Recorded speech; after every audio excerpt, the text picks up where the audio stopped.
بسم اللہ الرحمن الرحیم۔ معزز خواتین حضرات، السلام علیکم ورحمۃ اللہ وبرکاتہ۔ دین اسلام انسان کی جان مال، دین، عقل کے ساتھ ساتھ عزت کی حفاظت کرتا ہے، اور اس کا ایک ثبوت آپ کو آج کی حدیث میں ملے گا کہ اگر کوئی شخص بلا اجازت کسی کے گھر یا کسی کی ذاتی زندگی میں جھانکنے کی کوشش کرے تو پھر اس کی سزا کیا ہے۔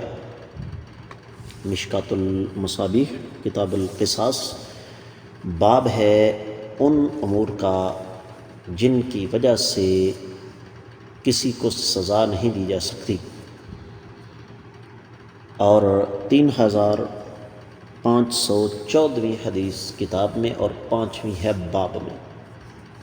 الفاظ حدیث کے یوں ہیں: وعنہ رضی اللہ عنہ انہ سمع رسول اللہ صلی اللہ علیہ وسلم یقول لو اطلع فی بیتک احد ولم تأذن له فخذفته بحصاة ففقعت عینه ما كان عليك من جناح، متفق علیہ۔ معزز خواتین و حضرات، سب سے پہلے حدیث کے حوالے پر بات کرتے ہیں۔ حدیث مبارکہ ویسے صحیح بخاری مسلم میں ہے، لیکن تفصیلی حوالہ کچھ یوں ہے کہ صحیح بخاری کتاب الدیات اور باب اس شخص کے بارے میں جس نے اپنا حق سلطان کی اجازت کے بغیر لے لیا۔ صحیح بخاری میں یہ حدیث دو جگہ پر ہے، 6888 اور 6202۔ صحیح مسلم میں 5642 اور 43، سنن ابی داؤد میں 5172، سنن نسائی میں 4864 اور 65، امام طبرانی کی معجم الصغیر میں 1175، مسند الحمیدی میں 1109۔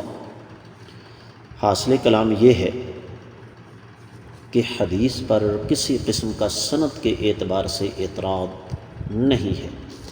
ترجمے کی طرف بڑھتے ہیں۔ سیدنا ابو ہریرہ رضی اللہ تعالیٰ عنہ سے روایت ہے کہ انہوں نے آقا علیہ الصلوۃ والسلام کو فرماتے ہوئے سنا: اگر کوئی شخص بلا اجازت تمہارے گھر میں جھانکے اور تم اسے کنکری مار دو جس سے اس کی آنکھ پھوٹ جائے تو تم پر کوئی گناہ نہیں ہے۔ معزز خواتین و حضرات، حدیث اپنے مفہوم میں بالکل واضح ہے۔ یہ جو ہمیں سبق پڑھایا جاتا ہے نا، پرائیویسی، شریعت سے زیادہ کسی کی پرائیویسی کا تحفظ کرنے والا اور کوئی دین ہے نہیں، اس لیے کہ ہر انسان کے کچھ امور خلوت، تنہائی اور پردہ داری کے ساتھ تعلق رکھتے ہیں۔ اب یہاں پر زیادہ تر اہل علم اسی طرف گئے ہیں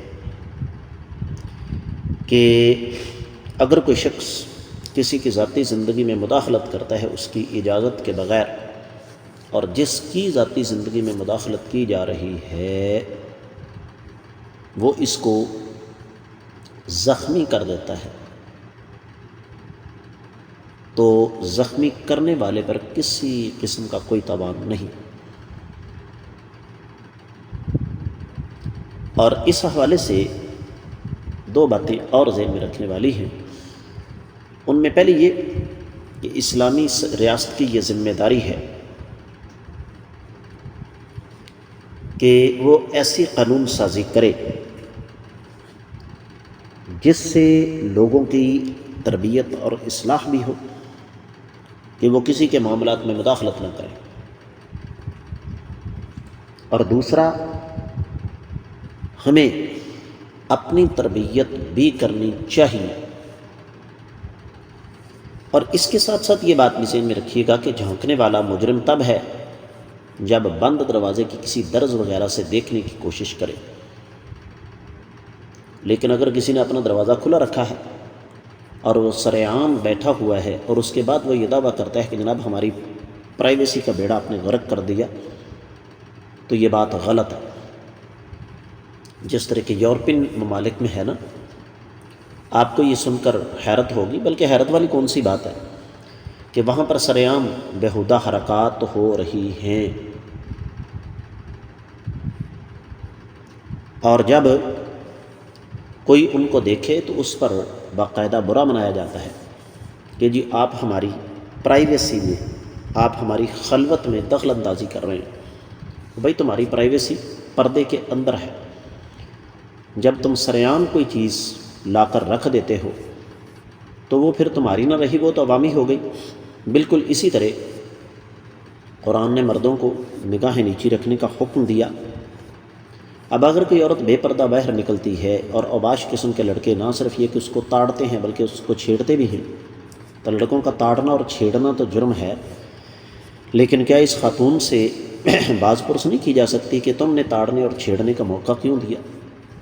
تو اس حوالے سے بہت زیادہ احتیاط کی ضرورت ہے۔ میں امید کرتا ہوں کہ آپ کو یہ حدیث اچھی طرح سمجھ آ گئی ہوگی۔ اس کے ساتھ ہی آج کے حدیث کے سبق سے بھی اجازت دیجیے۔ السلام علیکم ورحمۃ اللہ وبرکاتہ۔